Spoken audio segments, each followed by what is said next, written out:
Right మరో breaking చూస్తున్నాం. సుప్రీంకోర్టులో ఆంధ్రప్రదేశ్ ప్రభుత్వానికి ఊరట లభించింది. విజయవాడ ఉత్సవ్కు గ్రీన్ సిగ్నల్ లభించింది. విజయవాడ ఉత్సవ్కు ఆలయ భూములు వినియోగిస్తున్నారని దాఖలైన పిటిషన్ను సుప్రీంకోర్టు డిస్మిస్ చేసింది.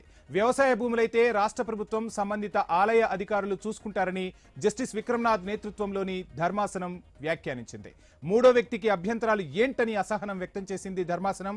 ఆలయ భూములను కమర్షియల్ గా వినియోగిస్తున్నారంటూ పిటిషనర్ తరపు న్యాయవాది వాదించారు. వ్యవసాయ భూములను ఎగ్జిబిషన్ పేరుతో వాడటం నిబంధనలకు విరుద్ధమన్నారు. అయితే ఆ భూములను చాలా కాలం క్రితమే ప్రైవేటు వ్యక్తి లీజుకు తీసుకున్నారని ప్రభుత్వం కోర్టు దృష్టికి తీసుకెళ్లింది.